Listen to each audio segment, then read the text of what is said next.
We are here in Iringa. We brought in AGRA board members and PIATA partners to show them the work we do around on the ground here. Generally, we are showcasing our market-driven interventions in the way how you could improve competitiveness of the farmers by increasing the adoption and sustaining the adoption of improved technologies. Of course, we know productivity lies and takes a bigger piece of farmers' competitiveness in the market. You see today here we are looking at Mama Sek. 4 or 5 years ago, she was running a very small processing plant, but as she's sure of getting more produce, she has expanded. She's expanding this space to serve more farmers. She's nearly serving 25,000 farmers, and she would maybe serve more than 50,000 farmers in the future when she finishes the building, but moreover, creating the job employment across the value chain in that particular process. So these are the things we will be showing case in the upcoming AGRF next week to show how Tanzania is ready to be part of the food basket for the region and Africa as a whole. So welcome to AGRF and see what we are showcasing. Thanks a lot. Tulikuja hapa kidogo na wajumbe wa bodi ya AGRA pamoja na wajumbe wa PIATA. Hawa ni watu ambao ni watu muhimu sana kuelewa kile tunachokifanya hapa. Tumechagua Iringa kama sehemu ambayo tumekuwa tukifanya kazi kwa muda mrefu. Leo hii tumemtembelea Mama Seki ambayo tumekuwa tukifanya naye kazi sana kuwafikia wakulima walio wengi. Lengo ikiwa ni kutengeneza ushindani wa wakulima kwa maana ya kuongeza tija. Tunajua kabisa mkulima akiongeza tija maana yake kaongeza ushindani wake. Na hii tija haiongezeki hivi. Tija inaongezeka kwa sababu kunakuwa na masoko shirikishi kama hili la Mama Seki, na haya ndo mambo ambayo tumeyaona yakiwa ni ya msingi sana, yakisaidia na yametusaidia sisi kama Tanzania kuwa mwenyeji wa AGRF, na ni vitu ambavyo tutakuwa tunaonyesha AGRF kwamba Tanzania sasa iko tayari kulisha dunia. Kama unavyoona mtu kama Mama Seki sasa hivi anapeleka chakula Kongo, Rwanda mpaka Southern Sudani. Asanteni sana, karibuni. Mimi naitwa Joseph Migunda, ni mkurugenzi wa kampuni ya TAP BDS. Sisi ni wadau ambao tunafanya kazi pamoja na shirika la AGRA kwenye kutoa huduma za uendelezaji biashara au BDS kwa wakulima pamoja na vyama vya wakulima pamoja na wafanyabiashara kwenye mnyororo wa kilimo. Kwa hiyo leo tumepokea ugeni ambao umepita kutembelea baadhi ya wanufaika wa kazi tunazofanya ambao ni wajumbe wa bodi ya AGRA, na tunafurahi kwamba wamepata wasaa wa kuona sehemu ya kazi hiyo, ikiwa ni pamoja na kuzungumza na wauzaji wa pembejeo wakubwa ambao ni Hub Agro Dealers pamoja na VBAs washauri ambao tumewatengeneza kwenye ngazi ya vijiji, pamoja na off-takers wale wanunuzi wakubwa ambao wanajihusisha pia na uchakataji. Tunachoweza kujivunia ni kwamba kupitia usaidizi wa kitaalamu, ushauri pamoja na rasilimali fedha ambao tunapata kutoka kwa wadau kama shirika la AGRA, inatuwezesha kujenga mifumo ya kimahusiano baina ya wafanya biashara kwenye mnyororo wa kilimo kwa maana ya wanunuzi au wachakataji na watu ambao wanawasupply au wanawapatia malighafi wanazozihitaji ambao ni vyama vya wakulima na mkulima mdogo kabisa. Kwa hiyo kazi yetu kubwa pamoja na wadau wenzetu ambao tuko kwenye ukanda huu hasa ni kuimarisha miundombinu inayowezesha kufikiwa kwa wakulima wadogo wakiwemo wa vijana na wanawake kupitia vyama vyao, kuhakikisha kwamba wana ujuzi unaowezesha kuweza kutumia teknolojia zinazoshauriwa ili waongeze uzalishaji. Lakini baada ya kupatikana uzalishaji, pia tunalo jukumu la kuhakikisha kwamba yako masoko ya uhakika ya mazao wanayozalisha. Kwa hiyo bado changamoto ipo hasa kwenye eneo la taarifa. Kwa hiyo uwekezaji kama kupitia AGRA program ya AID unaenda kuongeza ukubwa wa zile ubunifu ambao ulikuwa umefanyika kwenye miradi ya awali, hasa kwenye eneo la digitization, mifumo ya mbegu pamoja na kuongeza jitihada kwenye eneo la utafutaji na upatikanaji wa masoko na mitaji kwa wafanyabiashara. Kwa hiyo yako maeneo ambayo bado yanahitaji nguvu zaidi, kwa mfano maeneo ya kuhusisha zaidi vijana na wanawake hasa kwenye kuhamasisha matumizi ya teknolojia, kwa mfano threshing, teknolojia za usambazaji wa post harvest technologies nyingine. Huko ndiko ambako vijana na wanawake wanaweza kuwa na interest kubwa, kwa sababu ni maeneo ambayo kipato chake kina uhakika zaidi. Na sisi tunalo jukumu la kuendelea kuhamasisha wadau wa maendeleo wengine akiwemo AGRA mwenyewe kuendelea kutusupport, kwa sababu kama washauri wa biashara tunaamini kwamba commercialization au uendeshaji wa shughuli hizi kibiashara ndio namna pekee ambayo inaweza kujenga uwezo ambao baadaye watu wakajitegemea wenyewe. Kwa hiyo tunashukuru leo wameweza kushuhudia jinsi ambavyo business sub-consortia au ile mifumo ya wafanyabiashara kimahusiano inavyofanya kazi, kuanzia kwa mnunuzi mpaka kwa msambazaji mpaka kwa mkulima mdogo. Na hilo ni jambo ambalo sisi tunajivunia, na hakika hata AGRA na wadau wengine wanajivunia. Tunaendelea kuhamasisha na tunawaomba waendelee kutushika mkono sisi pamoja na serikali yetu ambao tunafanya nao kazi kwa pamoja sana, ili tuweze kuwa na uwezo wa kufikia wakulima wengi zaidi. Kwa Mama Seki kwa mfano ni mfano mzuri wa aina ya usaidizi ambao ameupata. Nitaanza na upande wa mtaji. Mama Seki alikuwa na uhitaji mkubwa wa working capital, mtaji wa kuendeshea shughuli zake. Kwa hiyo kwa kutumia wasaidizi kama BDS providers, sisi BDS aliweza kusaidiwa kwenye eneo la kuaccess mkopo, kwa maana ya documentation na pre-qualification support alipata yote, na baadaye kuwezeshwa kwenda benki ili aweze kufile application yake. Na mpaka sasa tunapozungumza anategemea kupata mkopo kutoka TADB ambao una amount kwenye karibia dola milioni 1.8.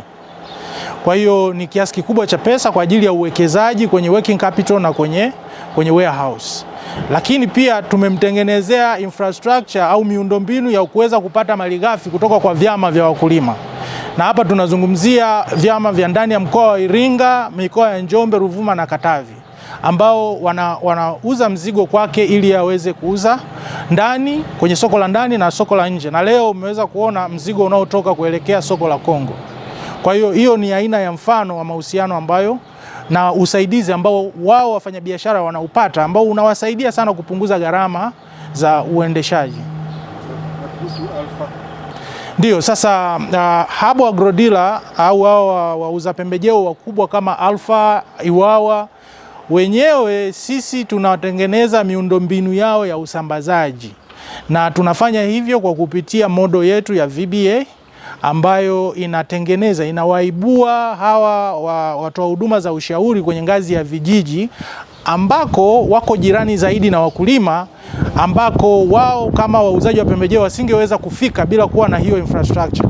Kwa hiyo wanachonufaika ni kwamba wanakuwa na mahusiano ya moja kwa moja na VBA ambao wana aggregate, wanatafuta ukubwa wa mahitaji ya aina fulani ya pembejeo kwenye vijiji vyao na kuwasilisha hayo mahitaji kwao, na wao kama wauzaji wanapeleka kwenda kukidhi yale mahitaji, huku VBA akinufaika kwa commission au wakati mwingine kwa arrangement tofauti ambazo zote zinaonyesha kwamba there is a shared benefit. Kwa hiyo ukiangalia kwa taifa letu la Tanzania, ukanda wa kusini au hii tunaita the SAGOT zone ndio eneo ambako tunategemea kwa sehemu kubwa upatikanaji wa chakula ndani ya taifa. Ndio wazalishaji wakubwa wa mazao ya nafaka na chakula. Kwa hiyo aina yoyote ya uwekezaji ambao unaenda kuhamasisha matumizi ya teknolojia bora, uelewa mzuri juu ya uendeshaji wa biashara kwenye mifumo, masuala ya ubora na masuala ya mifumo ya mbegu, masuala ya ugani, ni eneo ambako hatuwezi kusema tumefikia 100%, lakini kwa sehemu kubwa jitihada kubwa imeelekezwa huku kwa sababu ya tija ambayo inahitajika na mchango wa hii zone kwenye taifa zima. Kwa hiyo tunadhani jitihada hizo ni lazima ziendelee. Sasa ambacho kinafanyika aina yoyote ya kazi tunazofanya huku field sasa hivi zinatakiwa kuwa controlled, zinatakiwa kuendeshwa kwa utaratibu wa kuongozwa na serikali ya mkoa husika. Na roadmap au kitu kinachotupa dira kwenye design ya aina yoyote ya shughuli tunafanya ni namna ambavyo tunatumia ASDP2 kama kitu kinacho tu guide. Kwa hiyo hakuna mtekelezaji kama TABDS au partner mwingine yoyote ambaye anaweza akaenda field kwenda kufanya jambo ambalo haliakisi utekelezaji wa ASDP2. Kwa hiyo AGRA akiwa ni mdau mkubwa sana kwenye hilo eneo, pia naye ameweka msisitizo mkubwa wa watu kutojiibulia ubunifu wao ambao hauongezi tija au haucontribute kwenye utekelezaji wa SDP2. Kwa hiyo ndio sababu utaona miundombinu yote tunayoitumia pamoja na aina yoyote ya program design lazima iwe na baraka za serikali. Mimi ningependa tu kuendelea kuwashauri wadau wa maendeleo mbalimbali ambao wanaweza kucontribute, kuchangia kwenye maeneo ya mitaji kwa ajili ya wafanyabiashara, maeneo ya mifumo ya mbegu, maeneo ya ugani, au wote maeneo ya masoko, hao wote bado nafasi kubwa iko huku, kwa sababu kadiri tunavyoweza kuibua wafanyabiashara wakubwa wengi ndivyo ambavyo tunavyoweza kusababisha impact, manufaa makubwa zaidi kwa mkulima mdogo. Kwa hiyo uchache wao bado unapelekea aina fulani ya changamoto kwa wakulima wadogo, lakini wanavyokuwa wengi maana yake mnufaika mkubwa anakuwa ni yule mkulima mdogo. Kwa hiyo wito wangu waendelee kututumia sisi ambao tayari tuko site, na wale wengine wapya ambao wangependa kujifunza tunawakaribisha. Tuna mambo mengi wanayoweza kuyatumia kwenye maeneo yao kama sehemu pia kuhakikisha kwamba tuna scale up innovation ambazo tayari zinaonekana zimefanya vizuri huko. Thank you for inviting us. Mama Sek, we are here to see the work she has done after 4-5 years of getting started a while ago when she was purchasing and trying to add value to produce from farmers in her village. Started a very small business, but now you can see how much she's growing. So we are extremely proud that we have been able to support her efforts to purchase from farmers. We call her Mama Sek because she's part of a community where she's purchasing from hundreds of farmers, 25,000 farmers to be exact. And these farmers sell to her maize, soybean, and are able to grow their businesses. But amazingly, while she was selling to local to the local market, she's now exporting to 3 different countries out of the work she's doing here. So that's the ecosystem we want to see. That's the ecosystem, the agriculture ecosystem, that when it's built well, it really reduces poverty for farmers.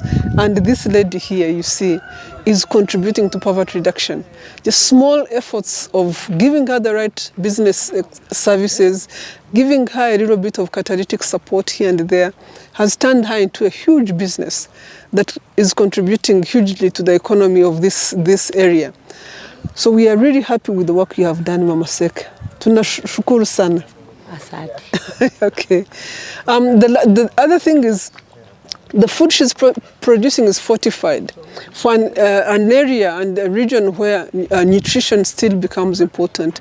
Her contribution and her paying attention to the issue of nutrition and fortification is extremely important as well, and we wanted to appreciate that effort as well. Kwa kweli karibuni sana wageni wangu na washukuru sana. Kwa jina naitwa Rita Bartolomeo Sekiloveli.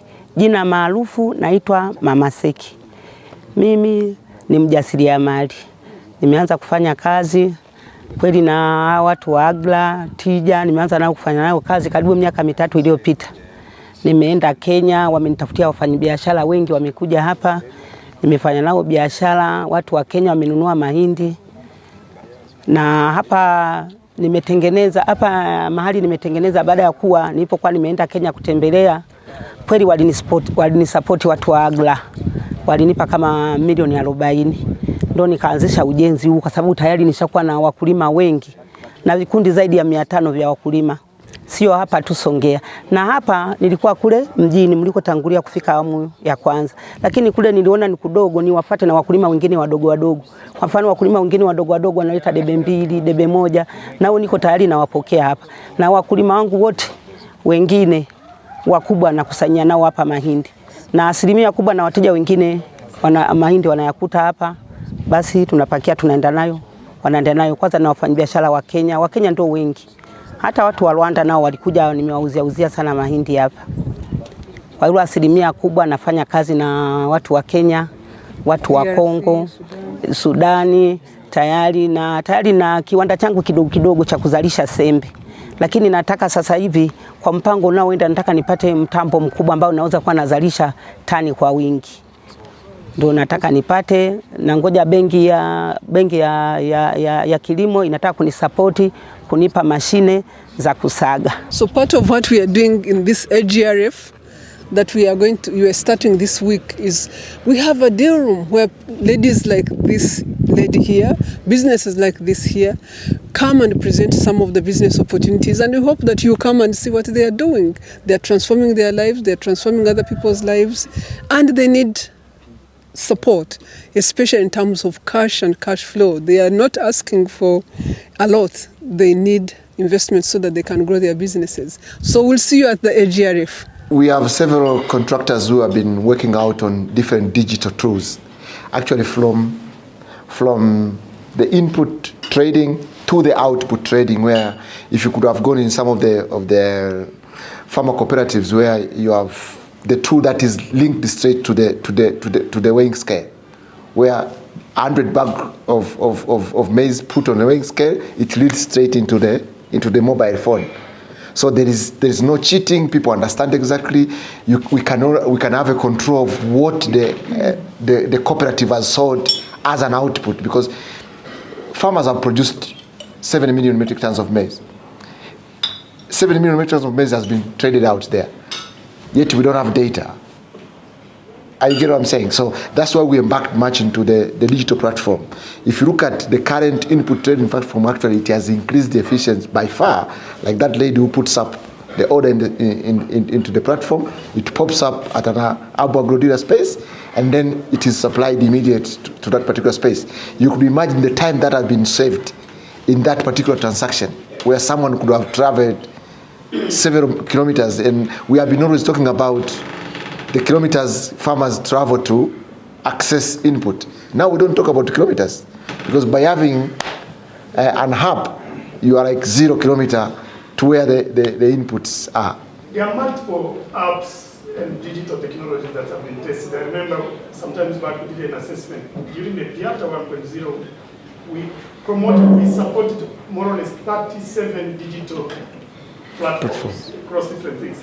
But there is still a work to be done to integrate the whole information. You have apps for tractor hiring, you have apps for demand aggregation, you have apps for seed traceability, you have apps for... So there is, I think, an opportunity to still bring them together. It becomes like a one-stop information center for... Vanessa wants to say something, I know, because we have supported the Ministry of Agriculture to do a landscape analysis of the available digital platform, and how could we have them regulated by a certain body, especially if they are agricultural based platform. Where is the visibility of the government in that particular space, and what are the standards? Because everyone has got his own app. It has 200 farmers, is very happy, he thinks that's the best app on the ground. So how do you make sure that there is integration of this platform so that they can provide the service better, like what he's saying? And that is the work already we are doing. Scale up, and for which everybody saw the need, right, during COVID and with all of the fluctuations on fertilizer and grain prices. So the continuous desire to control the market prices and forecasts is mitigated also by the digital tools and aggregation. But even the government here was initiating hodgepodge digital solutions without an architecture. So that's what we've been trying to help them to think about, bringing it together. We've launched the digital strategy how many weeks ago? A few weeks ago. Are you not very skeptical about a government-led digital platform that everybody will agree to. No, they have, there's about, there are many different ones, the private sector ones, which are being used. The government ones related to control of seed quality and control of subsidies for the fertilizers, whether it's getting to the right people, so traceability type tools, tying to the budget controls. So separate from other things which are, more about commercial operations. Yeah. Okay. So we definitely I agree with you. We don't want them to try and control things they shouldn't control. Are we only looking at digital technology in terms of the supply chain, or are we building climate change issues into the digital technology? Into something that makes sense from an agricultural decision-making point of view. Because it's not that climate data isn't there, but the granularity for someone to make a decision on a farm isn't there, and particularly in Africa. It's happening in the US and other, France or wherever else, but not here. So that translation requires support. Yeah. Because, sometimes I worry that we've carved out a role for ourselves as AGRA that is relying too much on third parties, and I believe in partnerships, so don't get me wrong. But when we see that things are not happening despite 10 years of partnerships, it's like the old adage, you can't expect different results. We do the same thing. So when do we get to a point where we say, it's not happening, we must now drive it? Do you want to answer that? No, I mean, I guess... Agnes? President is... No, it's okay. The digital space is one interesting one that we have to get wrap our minds around and find what is really private sector driven, what is scalable, and what is public sector driven, and how do we scale that. But this, I just want to come back to this whole consortium idea. This is an idea that we came to after 10 years of driving separate business lines. And then you see, like Professor David was saying, we actually did evaluate and see these and it's working. No, it was working. Those were working in certain ways, but things were not adding up. If they are not adding up, what do we do? And what wasn't adding up the most is that farmers are not getting everything they need. Businesses don't have visibility of the farming ecosystem. And businesses could invest more, and they're not investing as they should because they have no visibility of the business ecosystem. So how do you connect the dots? And we spent much, you will see, significant portion of our resources was just spent in connecting those dots. How do we connect the dots? So the same thing here on the digital side. We need to study the ecosystem, understand what is available, especially now that we are taking on youth who come with even more applications than we've been having in the agriculture space. So what is working, what's not working, what is scalable, and how do we rationalize it and bring it together? So I take it as a challenge that we must definitely. And also the regulation. One thing that I thought Agnes would say, but I'll say what I thought she should say. Timing after you? Yeah, it's about insurance. So the ag insurance space has been evolving quite a bit, and there the climate data is critical, right? And so I think that's really pushing the agenda for what's available and how to use it. And now it's a question of making it available to the users ahead of time, not just to the financial analysts. So that's where we're seeing quite a lot of advancement, and I think we can also bring that more to the field. I wonder about how the existing network, which AGRA is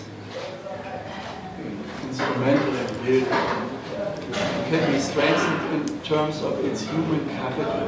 Capital capacity. We visited this poultry company. They trained 3,000 poultry farmers. So speaking about digital there, I asked the lady, what do you say? Did I ask a question? Yes, we have WhatsApp groups. Yeah. Some things are simple, but they need to be maintained. And these village-based agents, their human capital can be upgraded. Maybe that's the investment which we should do, and use digital technology more for education rather than adding more access. So I'm happy to share a lot of more examples, but we actually digitized 6,000 VBAs in 7 different languages. So with that in mind, but it does take several years to be something they're really optimizing for their own use, right? So we have free license for them as long as they want to use it. But the process doesn't happen overnight. Whereas most of the Kenyan BBAs are managing their businesses by WhatsApp. But that's not inventory management. You can't finance based on that, things like that. So yeah, I think it's the next level. It's like a minimum viable communication tool, then you get up to inventory management, and then you start traceability, and you can, so you need a step process. But this is a process that will not happen, I think, automatically. No. I think we often think that the tool in itself sells itself, but you have to sell the benefit that comes with the tool. That's why I'm convinced that the moment that the digital platform actually gives a real sensible benefit, such as access to insurance or such as access to working capital, then the platform will, and that's what you've seen in India, in a place like India with AGRA booming. You have huge digital market spaces, but there's a finance aspect to it, so a farmer has a real interest to be on that platform.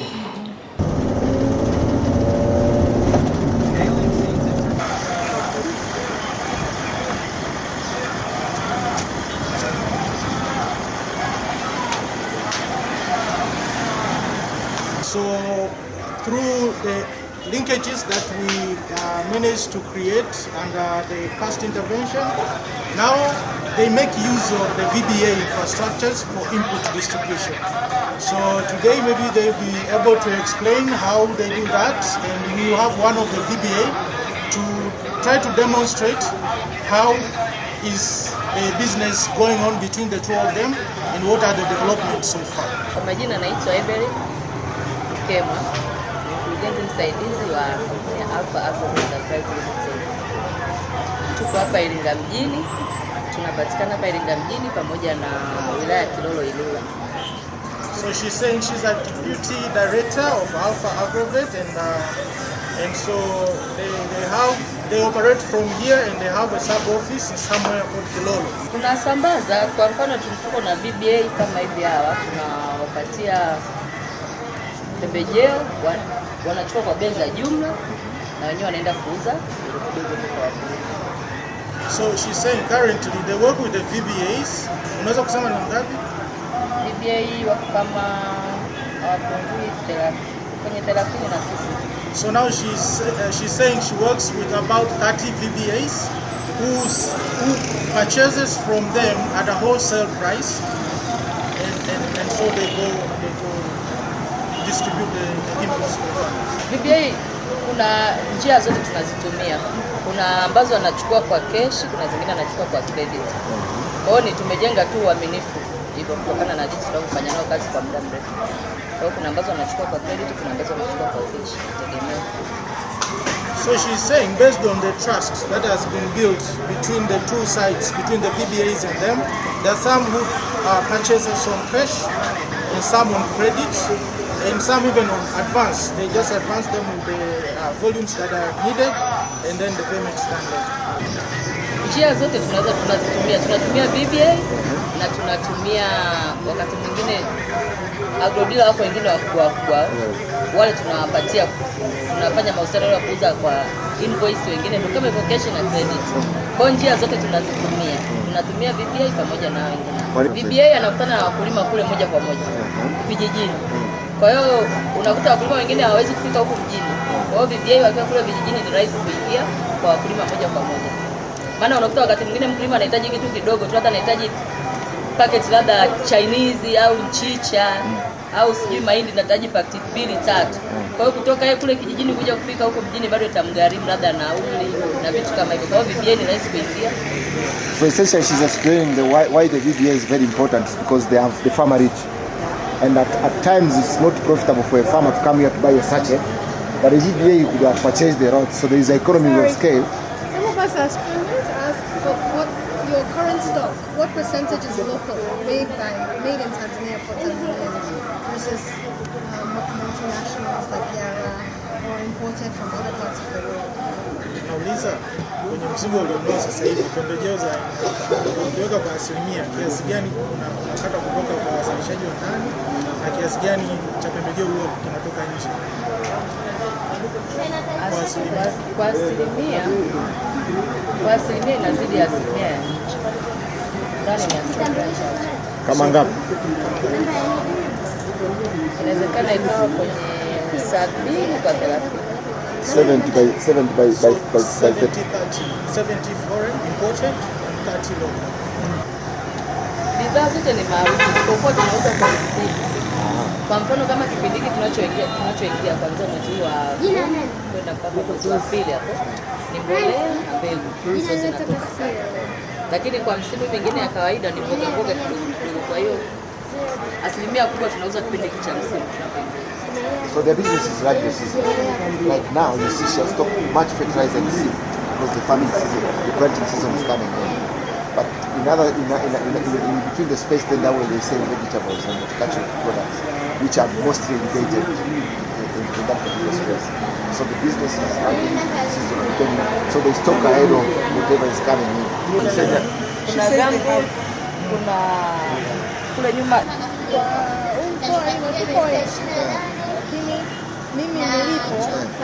Tulifikiria kufanya hiki kitu, kuzalisha hii chakula kwa ajili ya mifugo.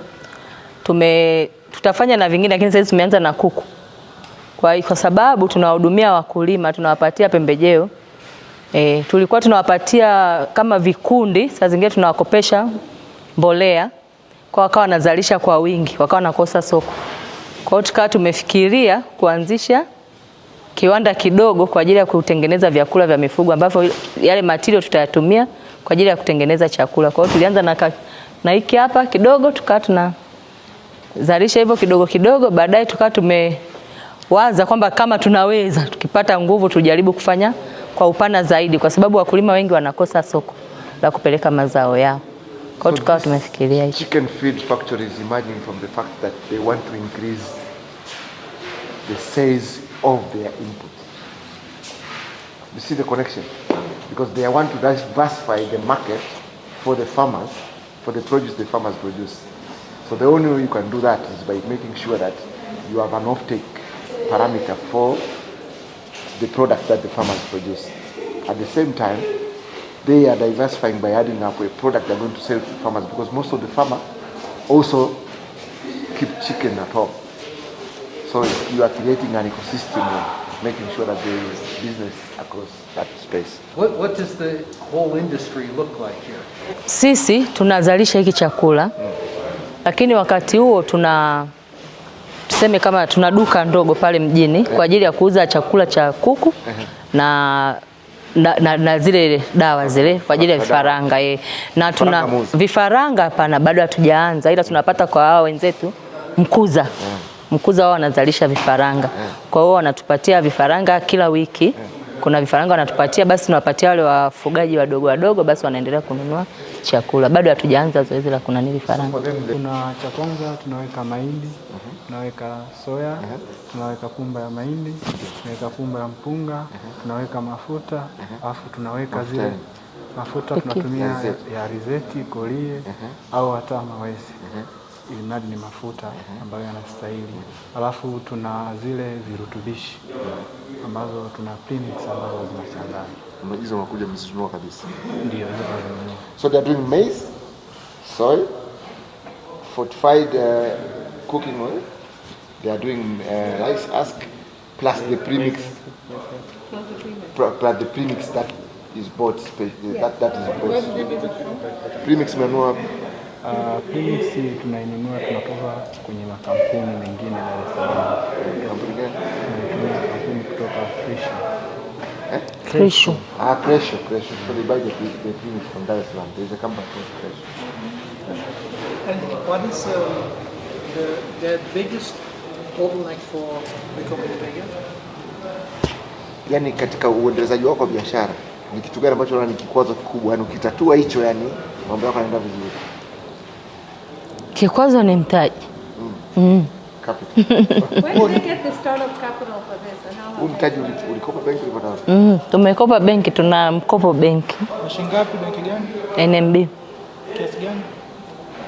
milioni tulikopa kama milioni 500, nyingine tuka hivyo.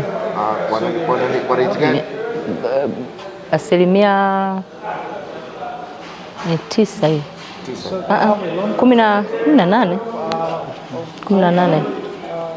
500 is million 500 million Tanzanian shillings, close to 250 USD.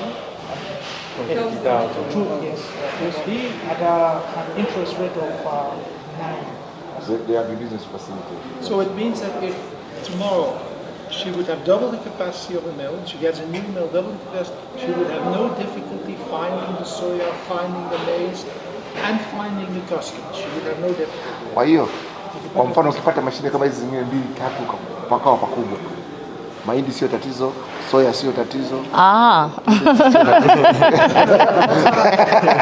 Hilo ni tatizo kwa sababu ndio hiyo nimesemea mtaji, kwa maana tumeshapata hii. Ukiwa na mtaji unajua kupata mahindi na soya sio tatizo. Pa kupata hivyo vitu. Soya asilimia kubwa tunaipata nje, Zambia. Soya. Lakini asilimia inaitoka nje na ndani ni kiasi. Hapa ndani. Ni asilimia karibia 98 inatoka nje. Soya is going to be a 98% imported from Zambia. So they need a soy industry. So have you paid back your loan? If possible. Sikiliza. Paid back her loan? Mkopo ushaulipa? Bado tuko ndani ya mkopo. Tuna marejesho. So how long has it been since we started? Umeanza lini? Hii kiwanda mkopo. Yaani kiwanda chenye kimeanza lini? 2010. Kiwanda kimeanza kama 2020. 2020. That was COVID time. Kipindi kile, lakini kilikuwa kiwanda kidogo ambacho ndo hiki hapa. So you are talking about the expansion, the 2020. But this particular small facility has been there for ages. It was a very small. And are you profitable? Unapata faida, yani sasa hivi bado hatujaanza kupata faida. Bado. Kwa sababu kiwanda hiki bado kina mkopo, kimeanza kufanya kazi kama mwezi wa kwanza. Lakini kama mnalipa mkopo maana yake, yani unajua unaposema faida inapatikana maana yake ni kwamba maana ndio maana wanalipa mkopo. Sio maana. So they are profitable, but they are looking at the loan being servicing the loan is taking a zero. How competitive is this animal feed sector? Ushindani sokoni upoje? Mnashindana na nani nyinyi? Wapo majiant kama Silverland. Kuna wao Silverland, Alvin, Backbone, Shafa. So how many animal feed factories are in Iringa? This one, Silverland, Alvin, Shafa, Asasi, sio sana usabia na dili na ng'ombe. Where did she go into this business?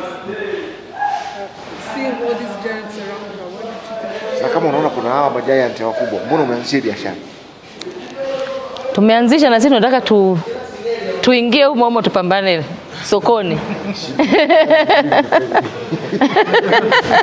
Also, I think she has access, based on where she started, she has access to the farmers because she started with people who are feed for and she's selling them chicken and chicks. So you've diversified your risk. You need volume to be able to. Kwa sababu soko tayari unalo wakulima wako wale unaosikia. Wakulima wapo, wafugaji, tuna wafugaji. Wapo wakulima wanaolima mahindi tunanunua tena kutoka kwao. Ambao mmewauzia nyewe pembejeo. This is the same thing you said. Because she already has a database of the farmers there. She's selling them input. So she will eventually buy from them. And then they will eventually buy from her in that particular thing. So she's creating that ecosystem. Which in most cases the likes of Silverland do not have a cycle like that. They may be selling the feeds, but they're not so much in the so it's a competitive angle for her. Where is she getting her business skills to scale? Is she getting training? Ulijifunzia biashara dada? Any support from that? Biashara. Biashara ni kozi tu ndogo ndogo. Sijaenda chuo cha biashara jumla, ila tu ni kama hivi wakija makampuni hivyo wanafundisha mambo ya biashara, wa mambo ya kihasibu, sijui unapata humo kidogo kidogo. Sijaenda chuo cha She is Mama Seki, one of the processor, and she's also the off-taker. As you can see here, she's loading this one for Congo. Sisi ni wanunuzi wa mahindi na tunasaga sembe na kupeleka nchi za nje. Tulipata oda kupitia CBB hapo, tulipata oda ya kupeleka Sudani Kusini. Hiyo ya Kongo kwa sababu wanatumia hapa, wanasema nani anayetengeneza Super Seki Investment. So how would I know if it's fortified? Bei gani hii na hii tofauti ya bei ni ngapi? Bei ni moja tu. Zote ni bei moja kwa sababu unga wetu wote una virutubishi. Wote ni bei moja tu. Kwa hapa ambacho tunafanya na maana tofauti hapa ni package. Katika biashara yako ni kitu gani cha muhimu sana ambacho yani kwamba ukisema hicho ndio kinachokukwamisha, yani ambacho unaona ni cha muhimu sana kwenye biashara yako? Kinachotukwamisha ni mitambo ya kuzalisha, kwa sababu mitambo ya kuzalisha tulitegemea wale watu wa benki watusaidie kutukopesha, tuletee ile mitambo. Ile mitambo ndio muhimu kwa sababu tutapata tenda nyingi. Kama kwa mfano safari tulikuwa tunazalisha unga kwenda Sudani Kusini, tunazalisha kwenda huko. Mitambo yetu ni midogo kwa sababu tunazalisha wakulima tunao wengi sana. Tuna wakulima ambao kila vikundi zaidi ya 25, ambapo kila kundi unakuta kina wanachama 100, 120.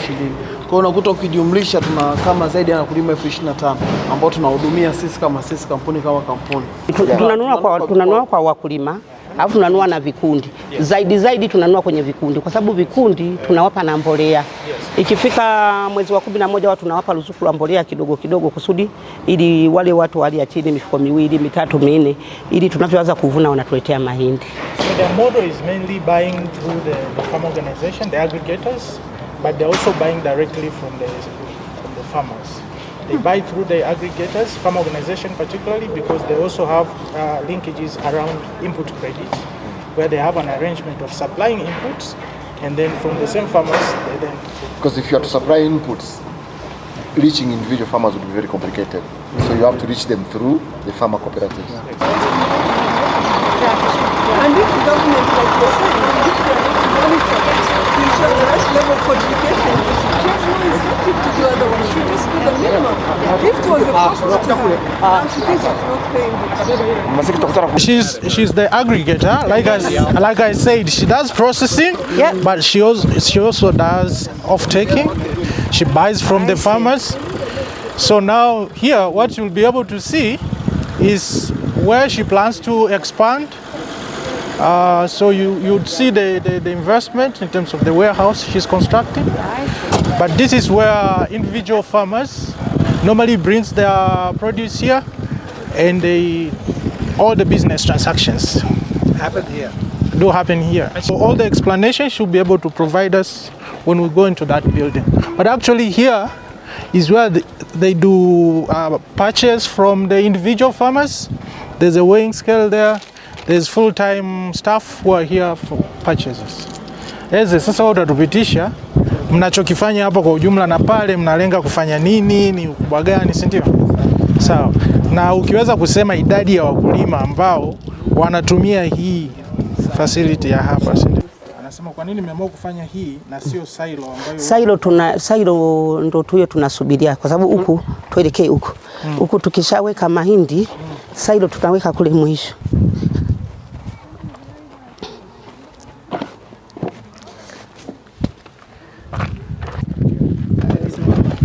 Akumbuke huyu mama ilishapewa na hela milioni 40 kwa ajili ya hizi godown.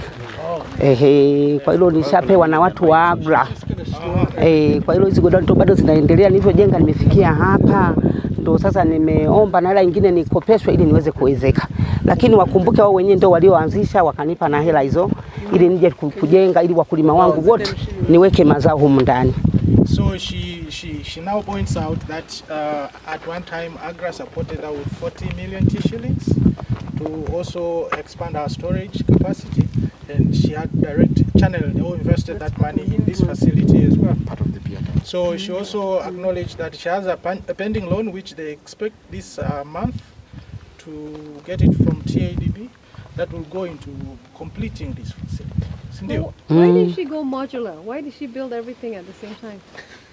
Kwa nini haujaweka hatua kwa hatua? Who is advising her on this? Nimeweka hatua sasa toka mwaka jana, nasubiria mkopo hawajanipa. Hatua itakuwa niyo nimewezeka toka mwaka jana. So she's saying she's phasing out the activities, but the only constraint is financing. That's why she should have completed roofing by now, but the financial constraint is what makes the phasing. It's like she goes stage by stage. No, I'm talking about staging. She like could you do this, and finish it, and you go to the next. Because even the flooring is so important. Correct. For quality control, the most important is the flooring, the ventilation, and the type of roof you use. Then you do the next one. Unachoshauriwa ungejenga hapa kwanza kapamaliza kapaezeka. Kajenga pale. Kwa kweli kwa hilo nilipenda ndio tunafanya hivyo. Yaani si kwamba tumesimama. Tunaendelea. Yaani kinachokwenda hapa kwa sababu tunafanya kwa nguvu yetu binafsi. Sasa tunakwenda taratibu, so tunafanya biashara ile profit inayopatikana tunaiweka kidogo. Tunafanya biashara ile profit inayopatikana tunaweka kidogo hapa. Kwa hiyo kinachofanyika tunaenda sasa na step ya roofing tumeishafika. Kwa hiyo kuna chuma zipo zitakuja kesho ambazo zitaanza kufanya kazi. Tulikuwa tuna umeme kwanza. Umeme ulikuwa ni mbali, kwa hiyo tushafikisha umeme. Tumetoa kule, kwa hiyo tumefikisha umeme. Kesho zitakuwepo chuma na tutaendelea na chuma za kufunika juu tumeisha nunua. Kwa hiyo ni step by step, na hiyo tunafanya kwa sababu hatuna nguvu ya pamoja ya kusema tutatoa pesa sehemu fulani tufanyie. Kwa hiyo ile pesa tunayoipata kidogo profit tunaweka. So na tulianza kuprocess mkopo tangu mwaka jana wa TADB. Kwa hiyo katika huo mkopo sasa vimekarika vikao, so final wamesema huu mwezi ndo wanaweza wakatusupport. So katika kutusupport na sisi hatukukaa kimya. Kwa hiyo tulikuwa tunaendelea na nguvu yetu si binafsi. Kwa hiyo support itakayotoka ya watu wa TADB, kuna tumetengeneza quotation ya machines ya 100 tons per day. Tuna weighbridge, tuna silos pamoja na steel structure ya hiyo ya hiyo machine. Lakini sasa walikuwa wanataka kwamba kwa mfano si unaona una partition nyingi. Kwa nini labda mkapiga kwanza hapa mkamaliza? Na ndio kinachofanyika ndio hicho kwamba unaona tumeanza na huku. Sawa? Tunaweka floor kwanza na huku tukiendelea kufunika. Kwa hiyo chuma zitafika kesho. Hapo tumeishaanza na mafundi bado wanaendelea. Kwa hiyo tunaweka hivi na so changamoto, the biggest challenge they are explaining, if you summarize it, is a cash flow challenge. And so they are saying they are going to do it step by step based on the amounts they are able to save from their business at the moment, until to a point when their loan, which has already passed the approval stage, is secured. Then they are going to do the remaining bit. So as of now, they say some of the materials are already in place, and they have managed, like now the 3-phase electricity is there, the transformer is there. So they are seeing some progress once they are okay with the cash flow. Just to explain like what we do with them on the BDS space, on access to finance actually. They think that the facility that they're saying they're about to secure, all the documentation, the pre-qualification support is what we supported them. Okay. Yes. So now, on the technical side of the construction and phasing, that one is not out. No, but what the difference is, yes, the lack of difference is, yes, you can't take one without the other. Yes. Because look at how their business is impacted by cash flow. So what she was asking is, for example, wouldn't it have been nice to finish this and before doing the whole thing, the whole 9 years? Because again, it means that you have so much money stuck in cement, right? Rather than finish one, let it move, and you go to the next one. So that sequencing is part of what you get from business support. Correct. So the business plan is very clear. but the operationalization of the business plan is where we have the challenge. Okay. But is there, no, but you said a basic is there something like a business plan? Have you Yes, they do. So there's a cash flow projection that says so much cash in, so much cash out. That's there. Yes. I think they need help with the business. So like Unanisikiliza sasa? Wanacho kwamba kwa nini hatukuanza hivyo, kwamba tulianza kwa sababu kutengeneza yote sio kwamba ni kitu kilikuwa kigumu. Wakati huo sisi tulifanya biashara tukawa na pesa. So tuliingiza hiyo pesa kutengeneza yote, lakini wakati wa kufanya roofing na vitu vingine we are doing step by step. Sasa now we are stepping for this one, for this building, because we are already buying a roofing material for this one. It's ready. So tunachosubiri hapa ni fundi atoke kule alikokuwa akifanya kazi aje amalizie hii kuiroof, then we are going another one, we are roofing another one, then a year later. Yes. So kinachofanyika kinaendelea.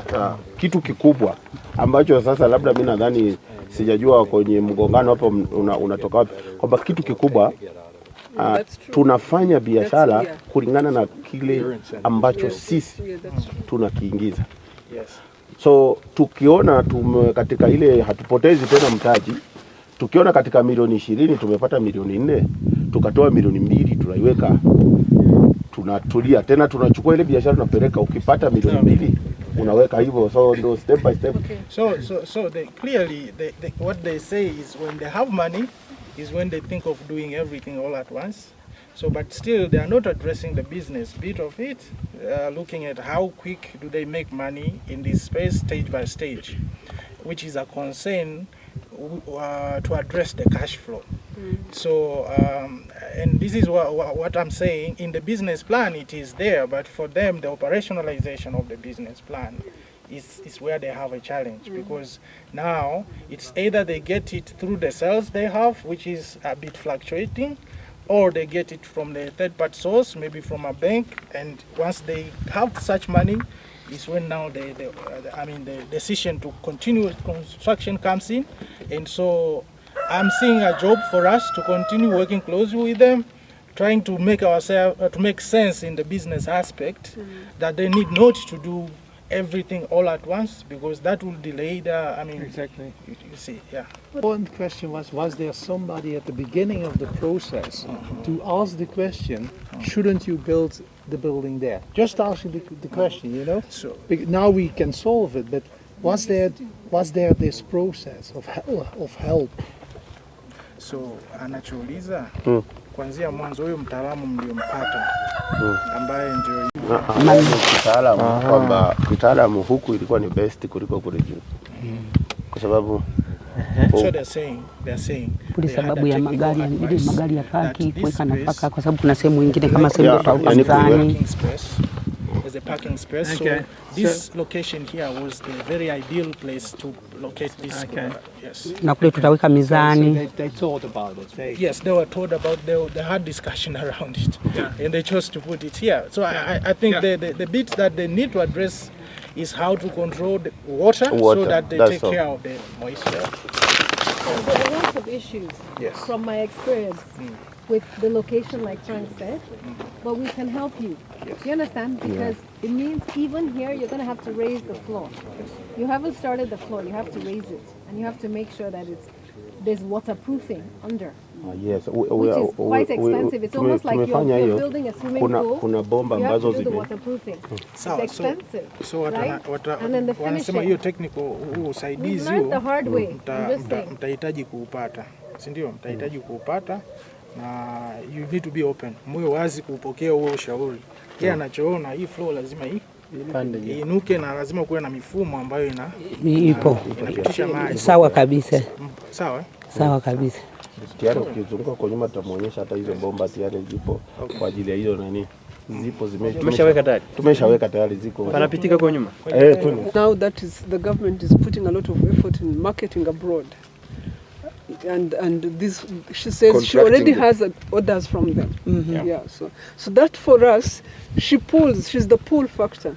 She pulls from farmers. She gets orders, she buys from more farmers. And we have many of such, like her, in other regions. Yeah. Like we have RMC, Raw Milling, we have M. Jordan. Both of them are also exporting. So is there actually a direct link between the offtake here and the marketing efforts on the export side? So it's just, the link is this. You cannot, as a country, you cannot export what you don't have.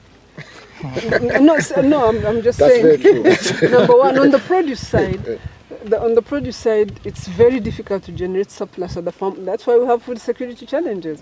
So being able to work with farmers to ensure they have the right varieties, they have the right fertilizers. You heard the farmer who is making 9 times as much in an acre. Yes. They have the right whatever. That's how you reduce poverty. The incentives from the ground up, but they can't survive if you can't link them to a proper market. So the proper market can come in as Silverlands, who is a big business or government markets, which government is now trying to influence, or many others. So the reason I ask is because in the U.S., I'm not sure how much you know about it, but we have these checkoff programs, right, which links the mill to the marketing, the overseas marketing side. Oh, okay. Yeah, and so and actually having that direct connection is useful in driving the marketing side, right? Become that sophisticated. That's what I was wondering. We are not yet there. we are at her stage.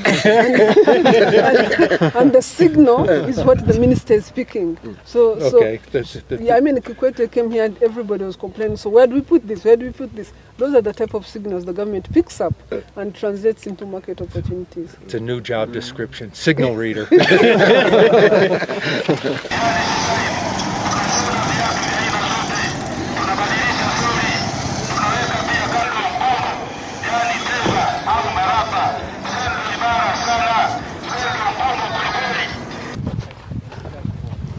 Tutangulie kwenye ofisi au tutangulie wapi?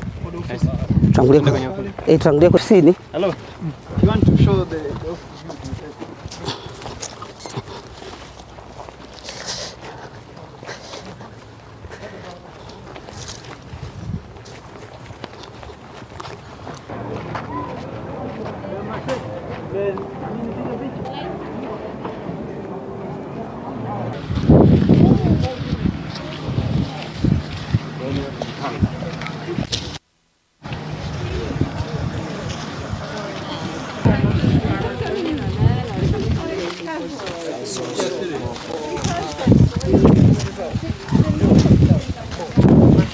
About geography, but I was telling him I need the number. Like they source from different. Amerudi. Naomba hii namba nilipoteza. Ah, nitabaki nacho. Asante.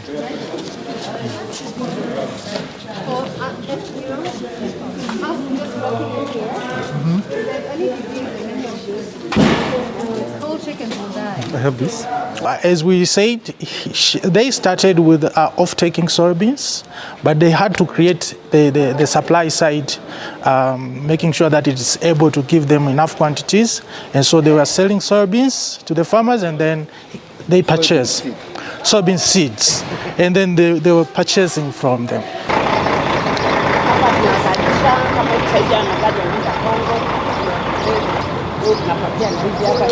So, as utawaambia ni